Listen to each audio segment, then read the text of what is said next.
Misa. Good morning, everybody. Good morning, Julie. Happy New Year. I haven't seen you for a while, so Happy New Year. My name is Tuli Patel. My pronouns are she, her, and today I'm wearing a dark blue turtleneck, a black sweater, and a silver necklace. A warm welcome to everybody. If you're joining us online, please won't you take a moment to say hello in the chat. I believe our intern minister, Pablo Vasquez, yes, is on the chat and would be delighted to welcome you warmly. As you settle in for worship today, take a moment to acknowledge the original and continued lands that we gather upon, those belonging to the Lenni Lenape. Whoever you are, however you find yourself this morning, tired, energized for the new year, sleepy, or just resolved, we welcome you. Whoever you love, we welcome you. However you find yourself, we welcome you. Take a deep breath. Settle in. Let us begin our worship service together.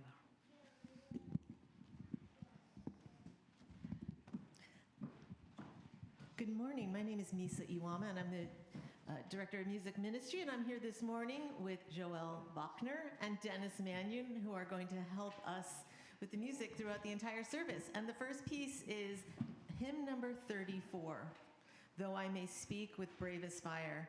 And I invite you to stand or to rise in any way possible and join in singing.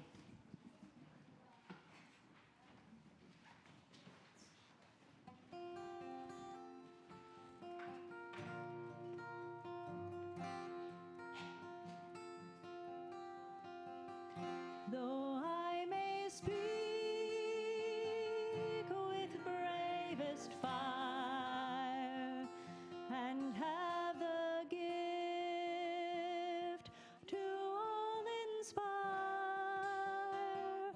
and have not love, my words are vain as sounding brass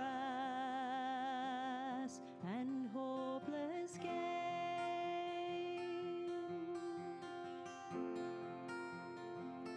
Though I may give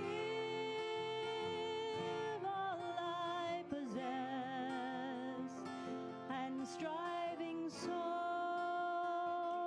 my love profess, but not be given by love within,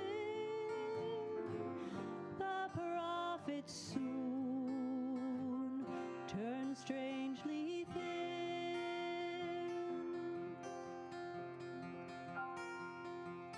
Come, Spirit, come, our hearts control, our spirits long to be made whole. Let inward love guide every deed. By this we worship and are freed.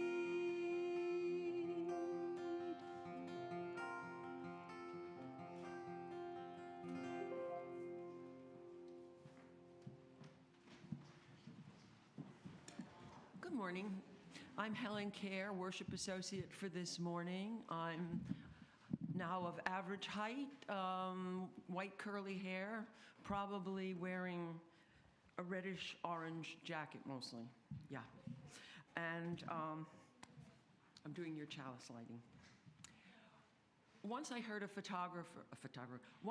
psychologist say that falling in love reduces us to infancy, to uncritical attachment. And maybe you've thought that yourselves or heard it too. But you might take it as a warning, and yet it could also be a gift, a reminder that we are pilgrims, born on a pilgrimage. And pilgrims travel in a circle, hoping to return to where they started. Return restored, more whole, more healthy, more holy, which is closer to where we started in infancy, very, very attached, while still very open and free. Falling in love can make the world new again. We light this morning's chalice in gratitude for the possibilities of this liberating love.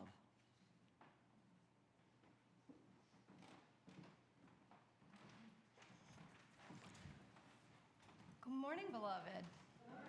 And Happy New Year to you. I also haven't seen many of you since we turned into 2024. Who's feeling strong about it? Okay, we've got a few.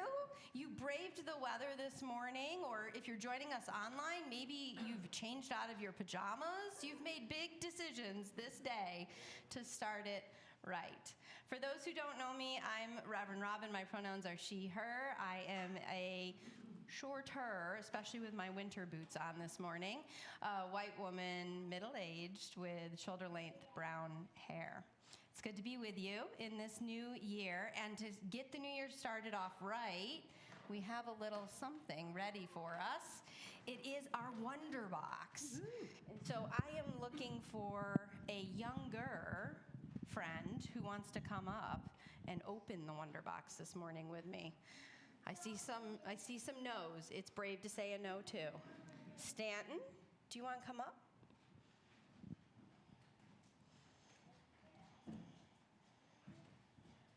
All right. So before we open the Wonder Box, you want to tell everyone your name and grade?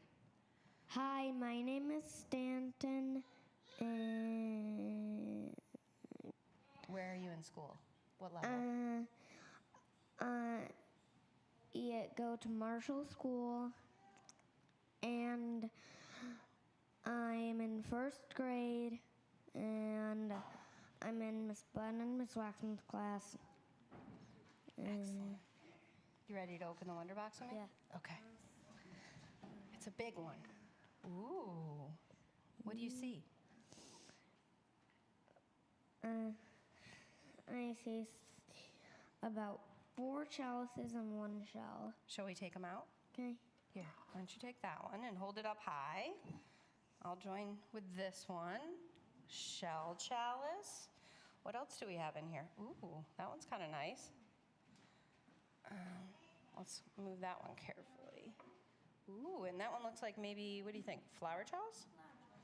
So we have many chalices, chali maybe, still up for debate. We haven't settled that, the plural of chalice. We could today. You think chali? I think chali, Stanton.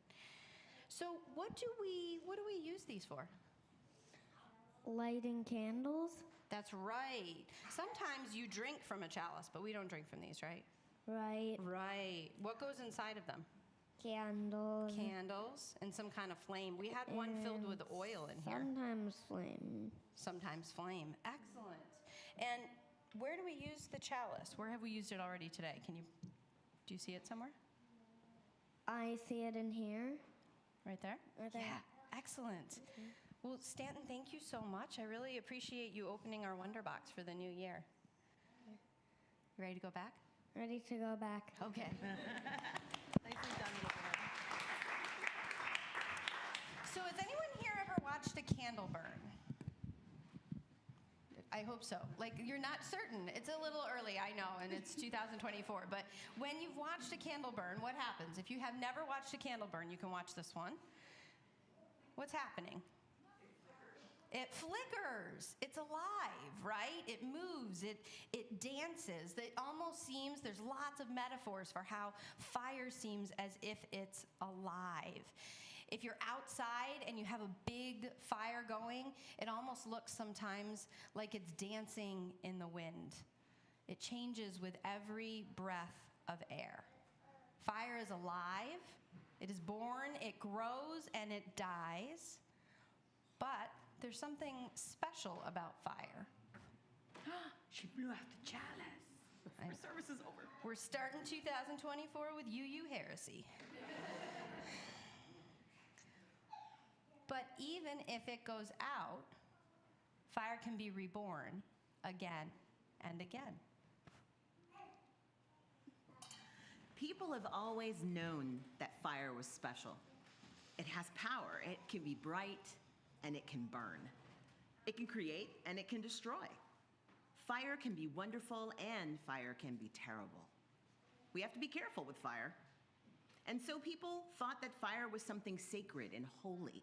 Some people even worshiped fire and said fire was a deity, like a god or a goddess. No matter what they believed, people all over the world gave fire a special place in their homes and religions. They had fire in their houses, of course, to cook and to warm their places, and they also had sacred flames in their temples. They set sacred lamps on their altars. They lit sacred bonfires outside on the hilltops and in groves of trees. They placed sacred torches near the graves of those who had died. And when Unitarian Universalists gather, we light a chalice. This is our sacred flame. The flame gives light and warmth, just like all fires. The chalice is our symbol. The picture of the flaming chalice was first drawn by a man named Hans Deutsch during World War II.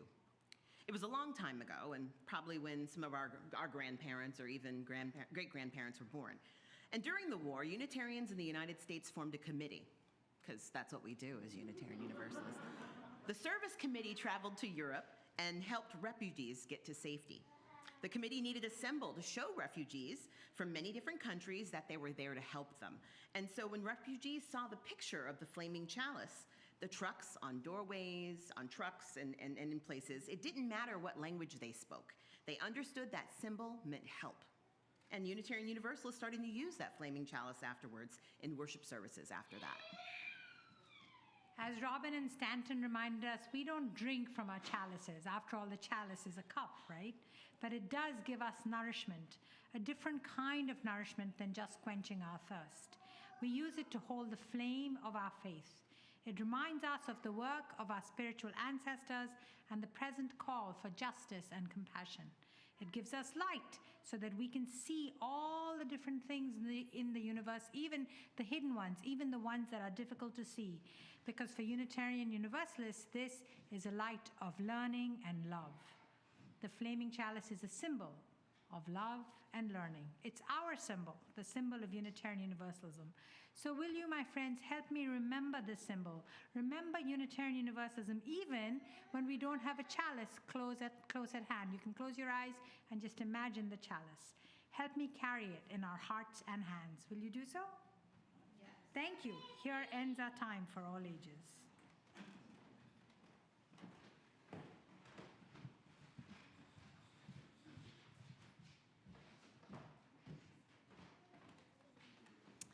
Good morning, Beacon.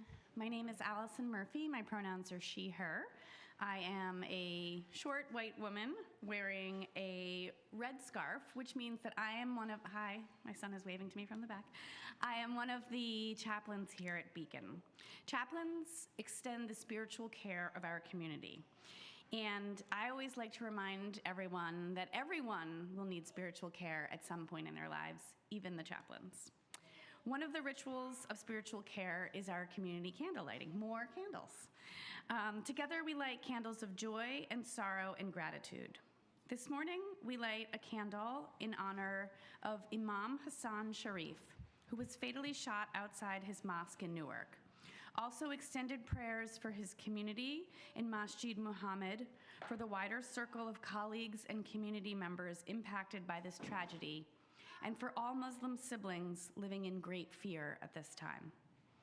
We light a candle of sorrow for the students, staff, and community of Perry, Iowa, who experienced yet another school shooting this week, which tragically took the life of a 6th grader and wounded 5 others.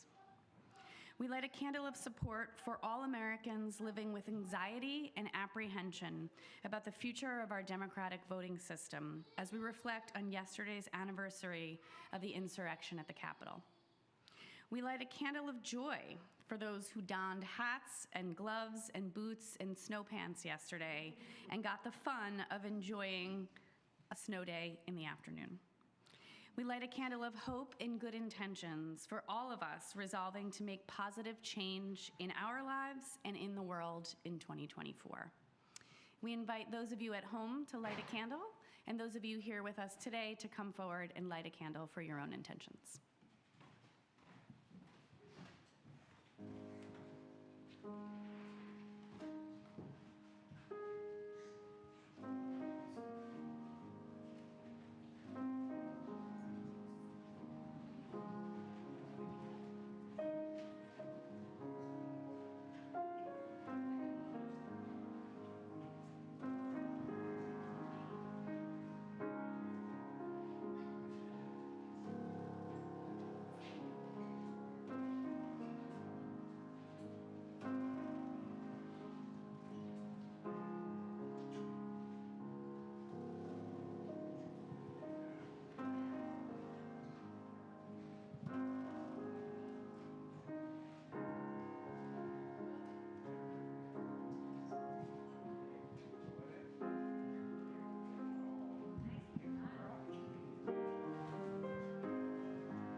Our next piece is number 296, which is "O Ye Who Taste That Love Is Sweet."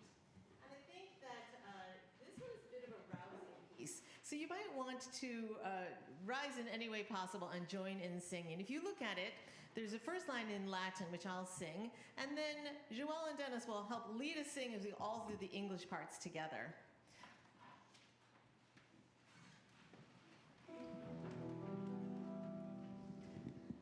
Oh, Philly at Philly, hey, hallelujah.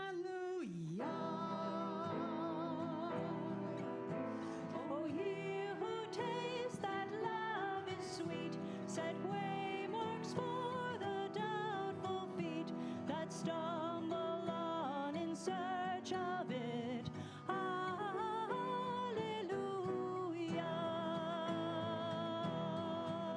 Sing hymns of love that some who hear far off in pain may lend a near. Rise up and wonder and draw near. Hallelujah.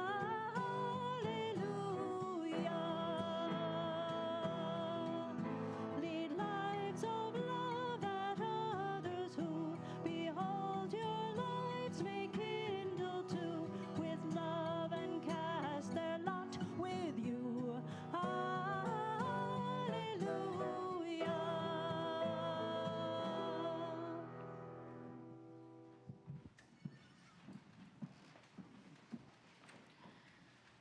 I want you now into a time of quiet and meditation, of reflection. If you wish to close your eyes, I invite you to do so, or gaze at a spot in front of you, keeping your eyes soft, perhaps allowing them to fall backwards into their sockets so they're not straining against the eyelids. Rolling back the shoulders, reaching them up to the ears and then back, releasing any tension that you might be holding.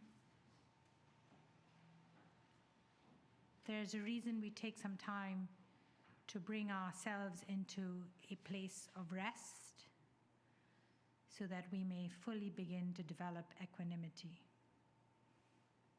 If there is tension or pain, we would be distracted by it. So taking some time to acknowledge and recognize where any might be held.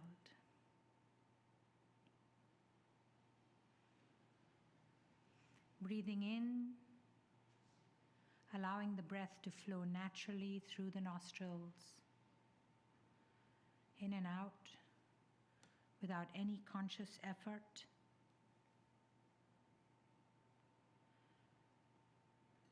Being aware fully of the breath moving. On the in-breath, the breath is slightly cool, traveling through the nostrils, down past the back of the throat, into the lungs. On the out-breath, the journey is reversed and the breath is slightly warm as it leaves our bodies. There is often a small pause between the in-breath and the out-breath.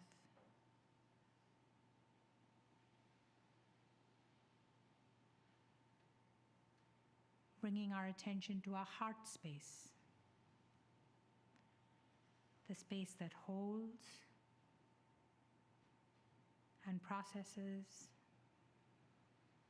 and sends out love.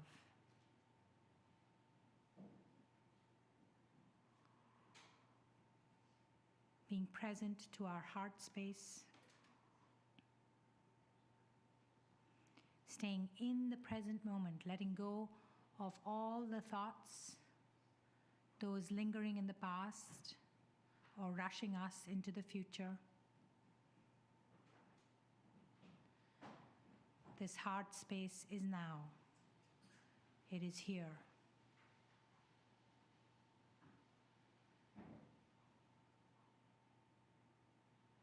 From our heart space, sending out ripples of love, like the ripples in a pond.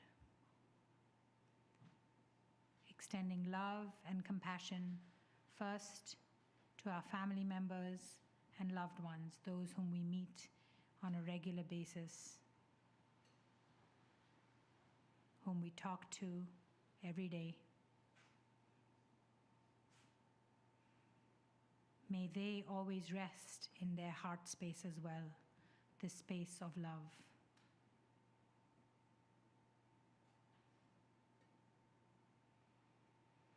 Extending the ripple out further to people whom we encounter but we don't know too well. We perhaps might not even know their names. May they too rest in this heart space, the space that is capable of great, liberating love. And finally, to all beings everywhere, to all sentient beings across the globe, may they too rest in this heart space, the space of love.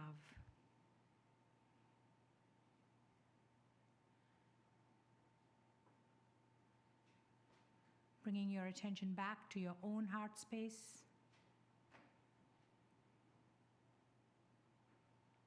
We always begin with our own heart space, loving ourselves first before extending love out to others. On this first Sunday in January 2024, what love will we commit ourselves to? What liberating love will we undertake?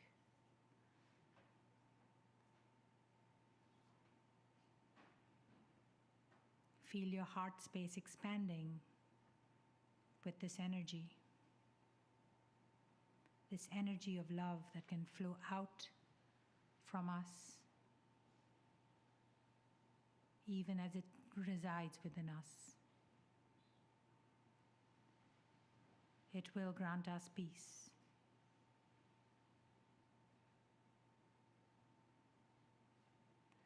You are invited to take one last deep breath into that heart space and gently open your eyes and return to the sanctuary.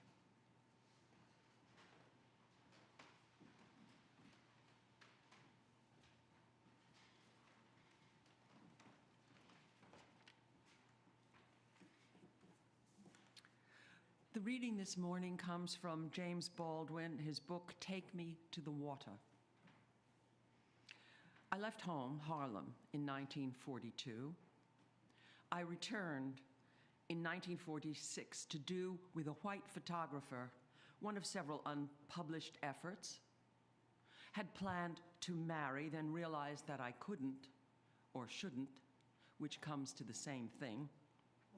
Threw my wedding rings into the Hudson River and left New York for Paris in 1948. By this time, of course, I was mad as my dead father. If I had not gone mad, I could not have left. I starved in Paris for a while, but I learned something. For one thing, I fell in love. Or more accurately, I realized and accepted for the first time that love was not merely a general human possibility, nor merely the disaster it had so often by then been for me, according to me, nor was it something that happened to other people, like death, nor was it merely a mortal danger. It was among my possibilities, for here it was, breathing and belching beside me. And it was the key to life. Not merely the key to my life, but the key to life itself. My falling in love is in no way the subject of this book, and yet honesty compels me to place it among the details, for I know that my story would be a very different one if love had not forced me to attempt to deal with myself. It began to pry open for me the trap of color. For people do not fall in love according to their color, and when lovers quarrel, as indeed they inevitably do, it is not the degree of their pigmentation that they are quarreling about, nor can lovers on any level whatever use color as a weapon. This means one must accept one's nakedness, for nakedness has no color. This can come as news only to those who have never covered or been covered by another naked human being. In any case, the world changes then, and it changes forever. Because you love one human being, you see everyone else differently than you saw them before. Perhaps I only mean to say that you begin to see. And you are both stronger and more vulnerable, both free and bound. Free, paradoxically, because now you have a home, your lover's arms, and bound to that mystery precisely, a bondage which liberates you into something of the glory and suffering of the world.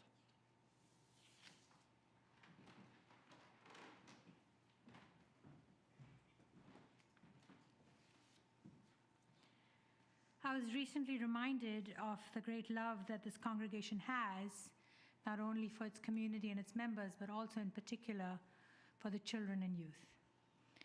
A concern was raised about our plans for 695, that there might not be enough classrooms or that the rooms might not be large enough. And I thought to myself, wow, here we go. Here's a community that really loves our children and youth, so much so that they raise this concern, that they say, wait a minute, are you sure you checked?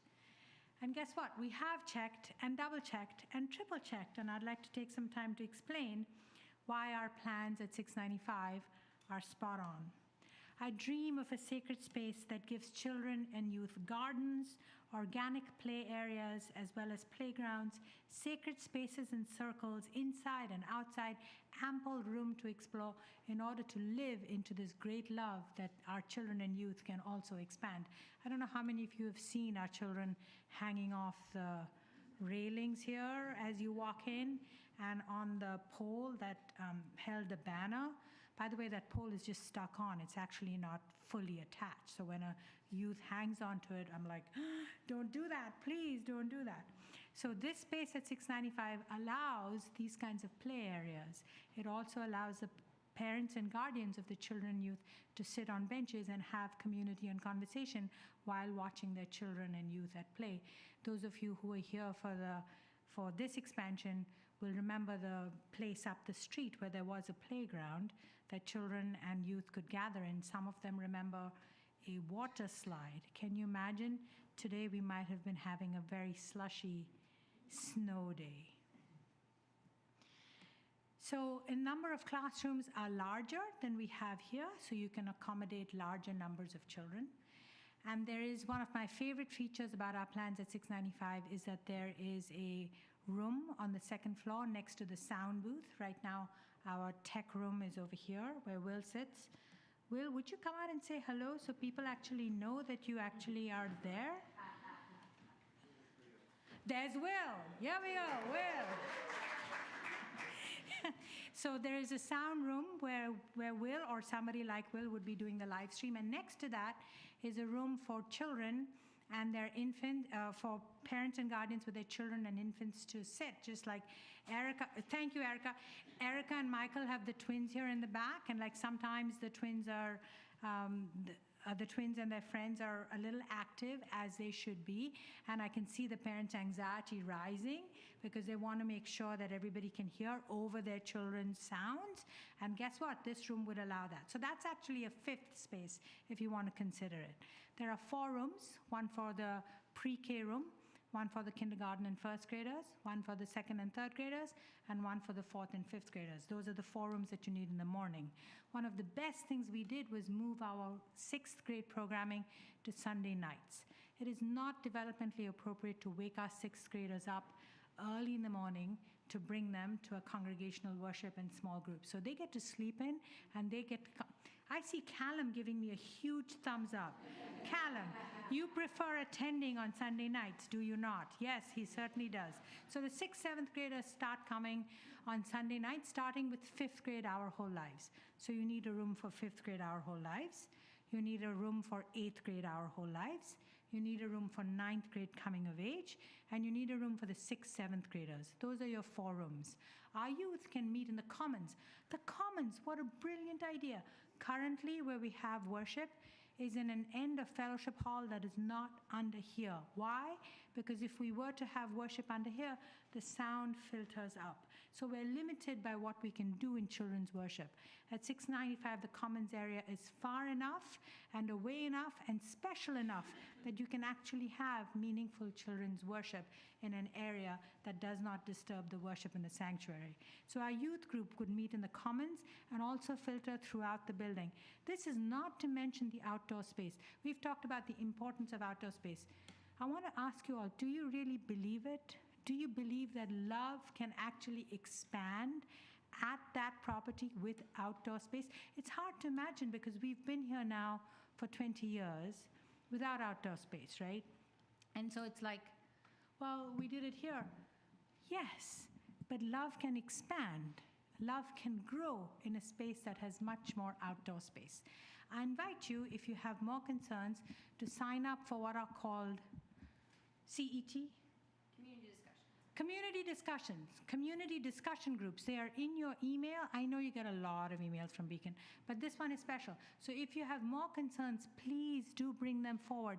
Look at your email and there's a group to sign up for so that you can engage with teams of people who are having conversations about our dreams at 695. For centering your love for our youth and children, I am so grateful. And in that spirit, our morning's offering will now be most gratefully received. Thank you.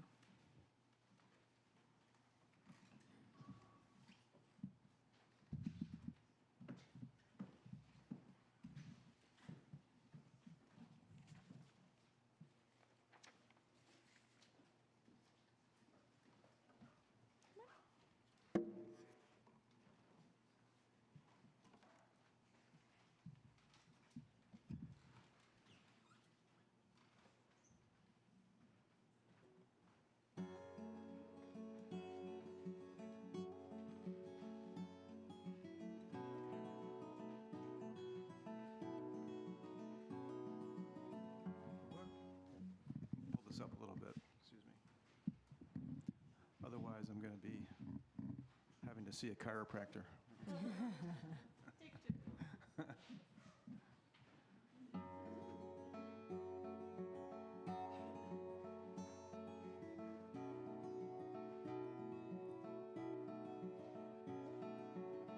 The words I have to say may well be simple, but they're true.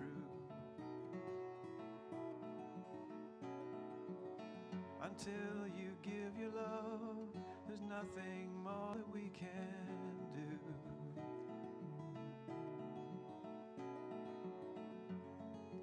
Love is the opening door.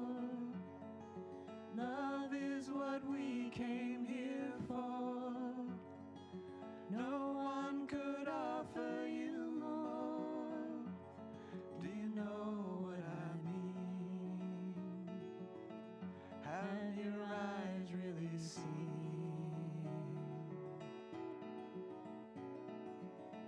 You say it's very hard to leave behind the life we do. But there's no other way, and now it's really up to you.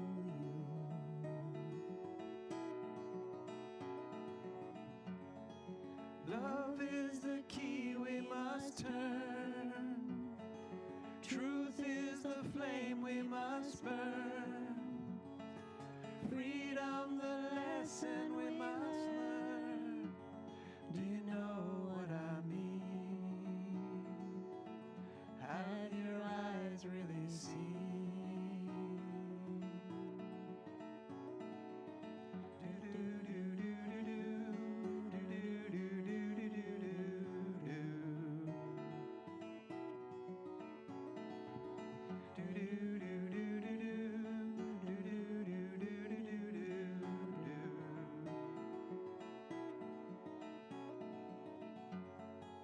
Love is the opening door.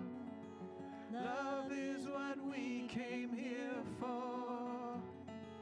No one could offer you more. Do you know what I mean? Have your eyes really seen? Do you know what I mean? Have your eyes really seen?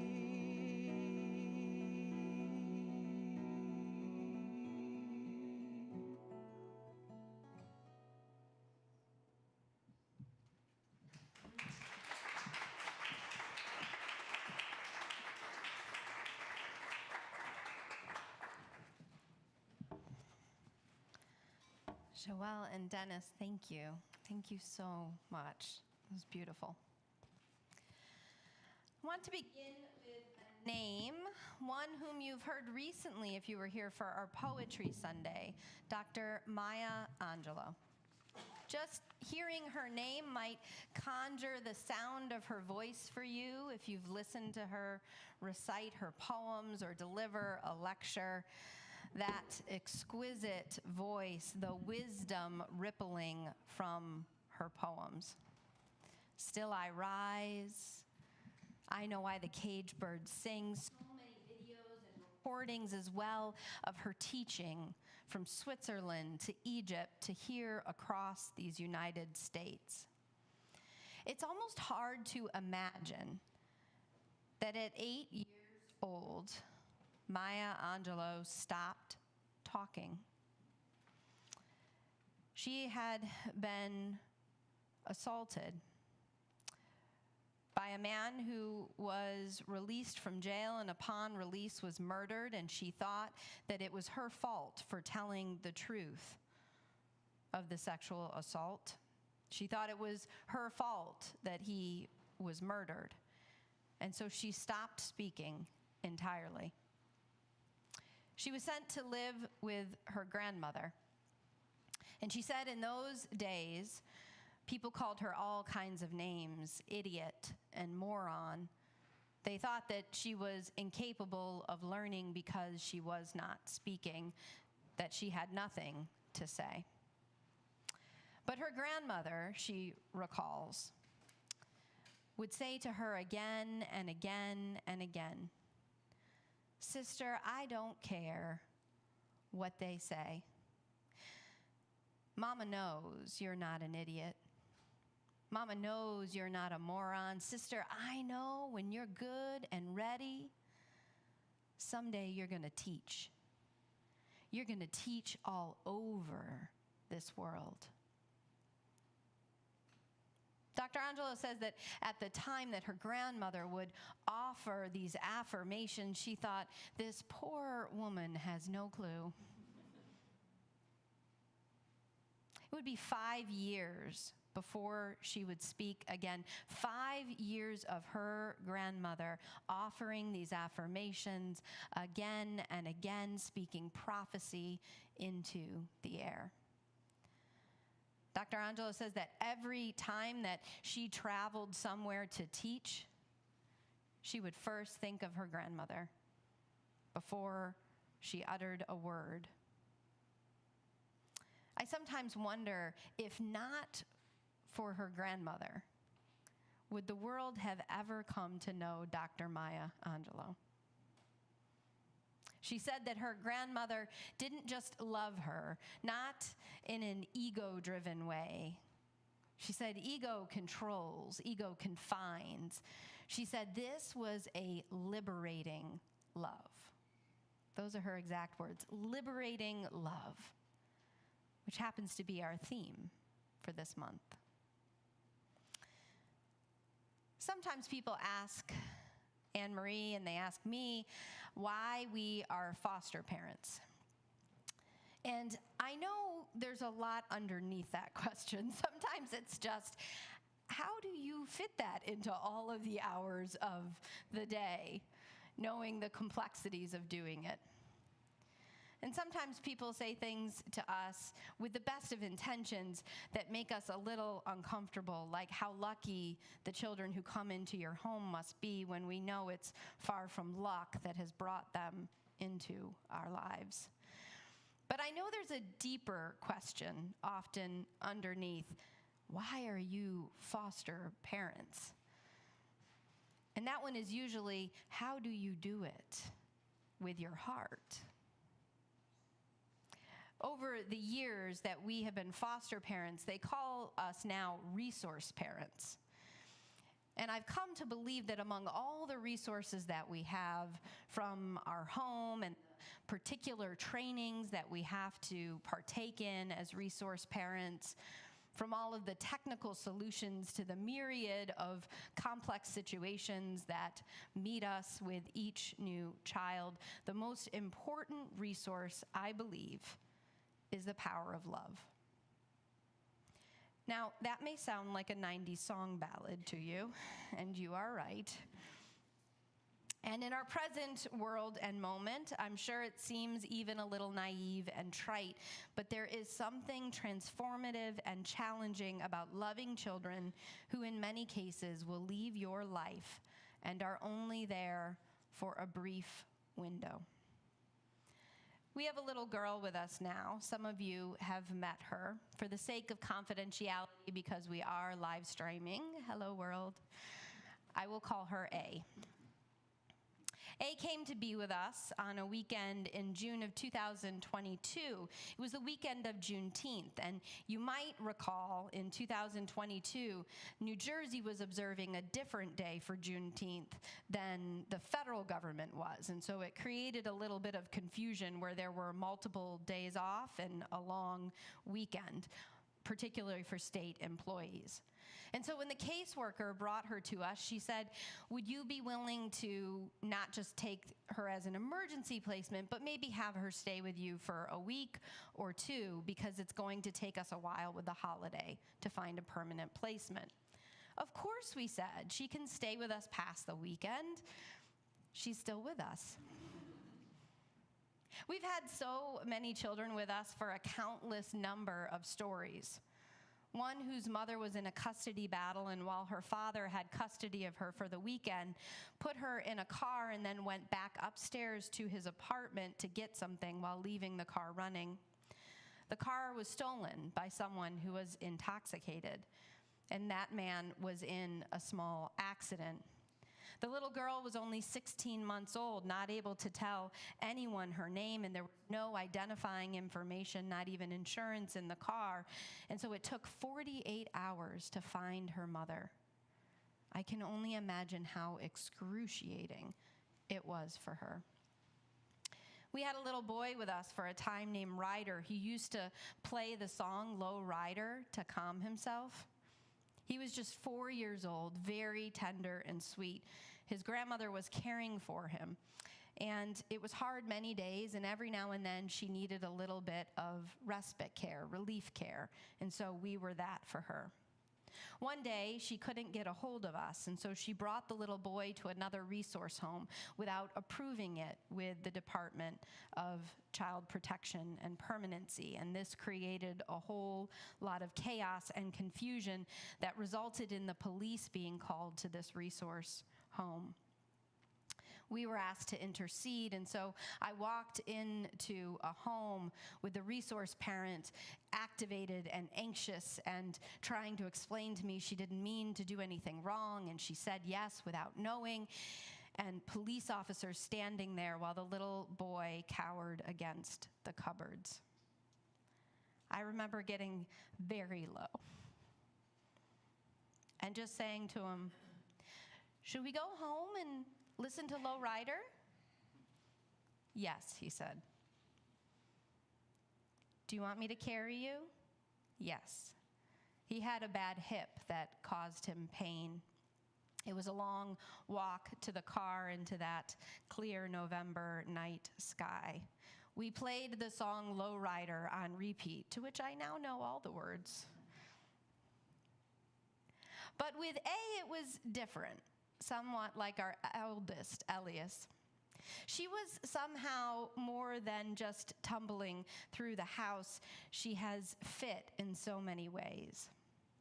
And so months ago, when they told us they were moving toward reunification with her mom, I found myself not believing anymore in that liberating love that I so often preach of. I tried to document everything, get all of the doctors, forms and reviews in order, get documentation for the many people who've said she should stay with us. It's a complicated situation, and we have reason to worry. But ultimately, it's beyond my control. Ego controls, says Dr. Maya Angelou, but love, true abiding love, liberates. The poet Chris Taylor reminds us in the poem, "Things to remember as this world dies. You did not come here to pay bills and die, nor did you come to build the fortunes of those destroying the earth. Imagine instead that you came to gather precious things, things fallen from the pockets of ancient ones as they fled the desert's march. Each a reminder of something they pledged never to forget. Things like how to call birds by name with your whistle. Things like the antidote to oppression is not freedom, but belonging. The opposite of domination is communion.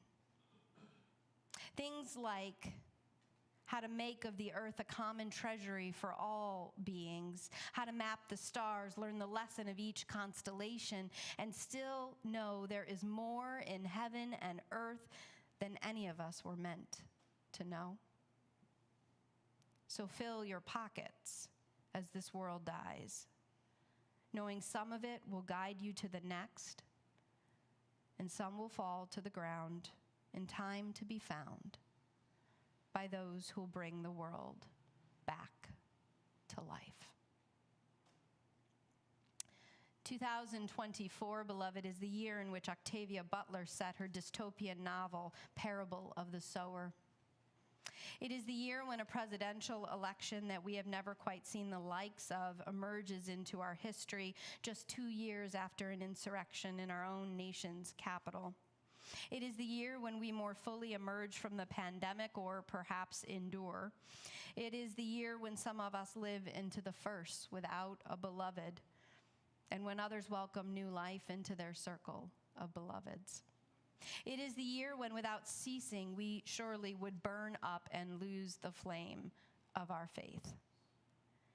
It is the year when this congregation will receive approval from the zoning board to proceed with our project at 695, to build with reverence and vision and value.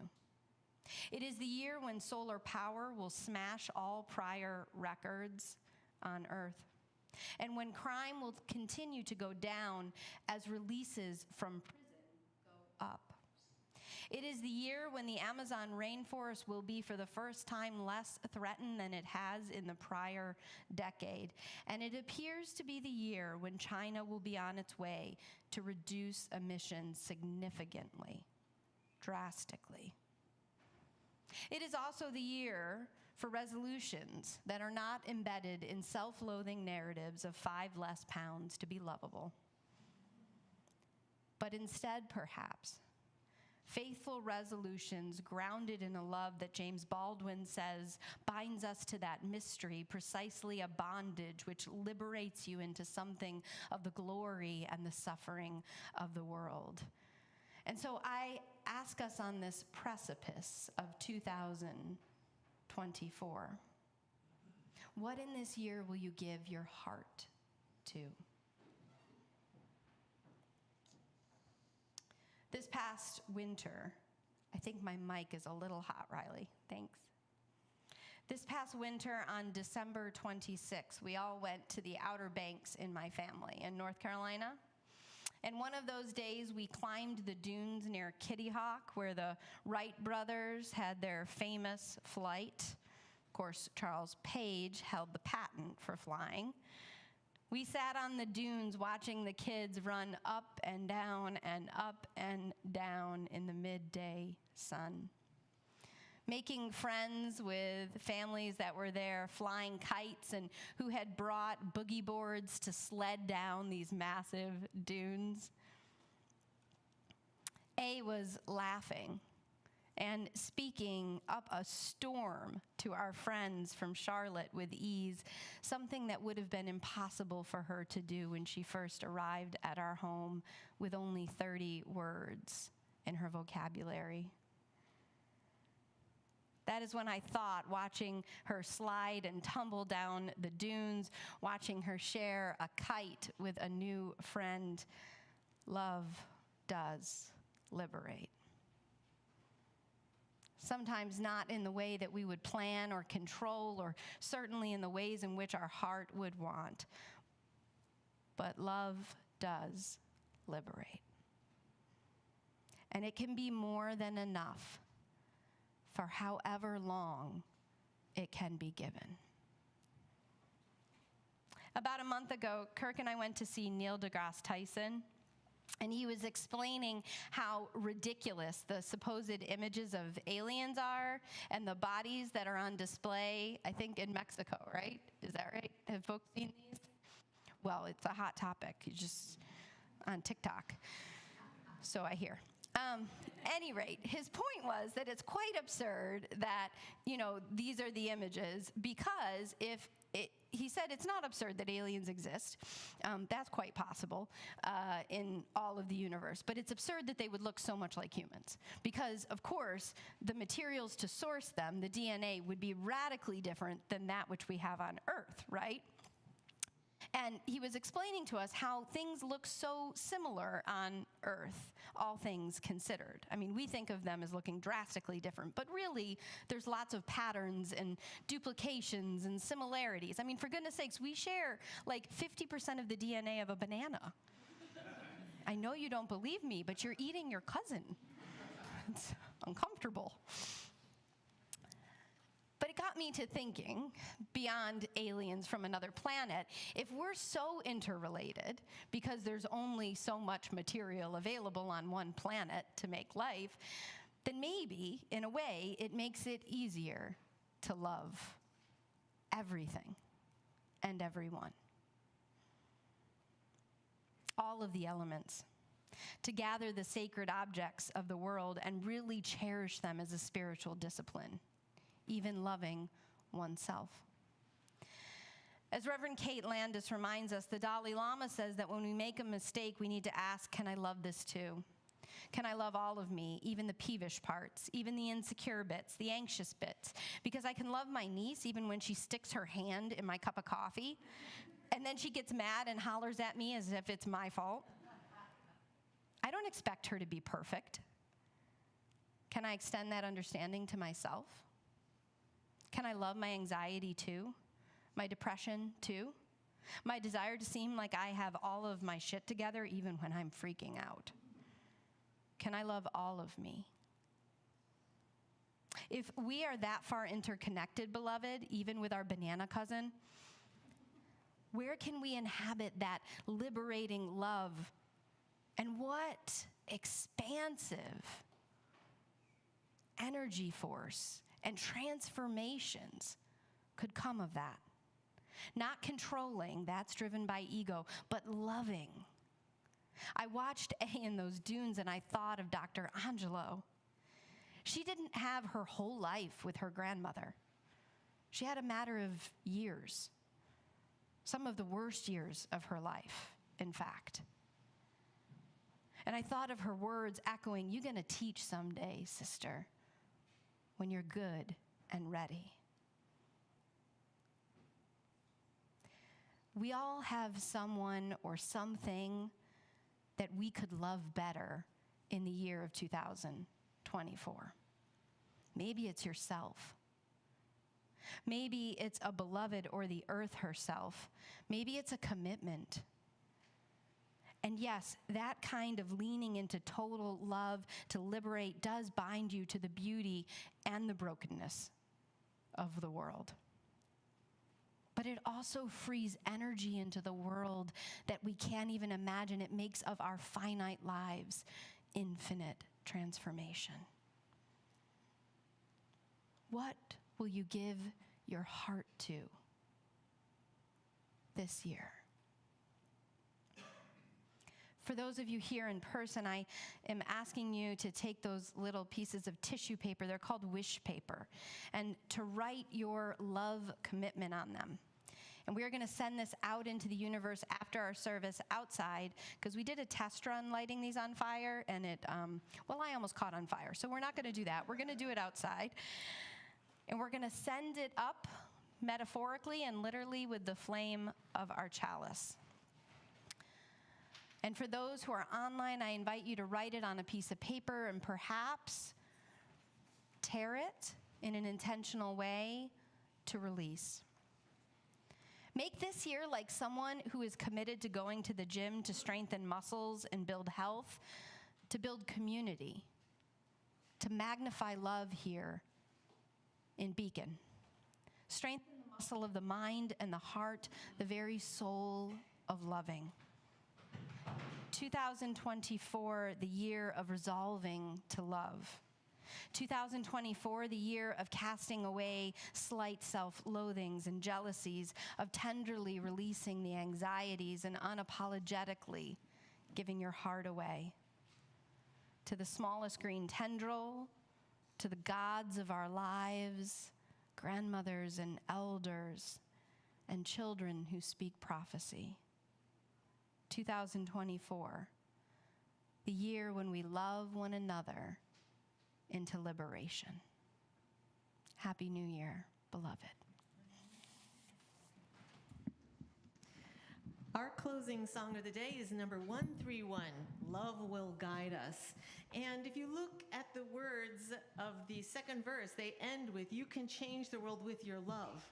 So I would say the one way we use music to change, we use our talents to change the world is with music.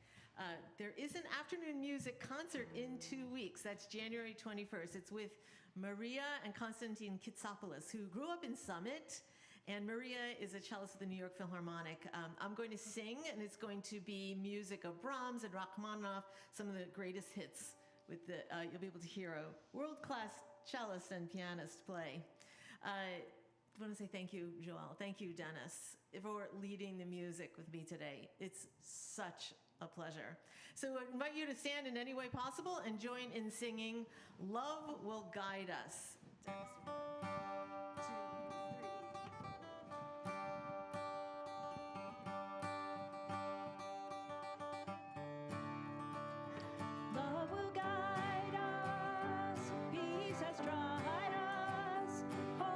inside us will lead the way on the road from greed to giving. Love will guide us through the hard night. If you cannot speak like angels, if you cannot speak before thousands, you can give from deep within you. You can change the world with your love. Love will guide us, peace has tried us, hope inside us will lead the way on the road from greed to giving. Love will guide us through the hard night.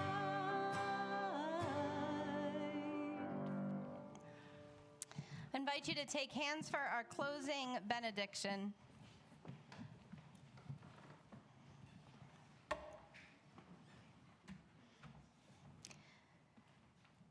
And now, beloved, may the love that is our source and ultimate return hold you and guide you in the days to come until the winds of favor gather us together once more.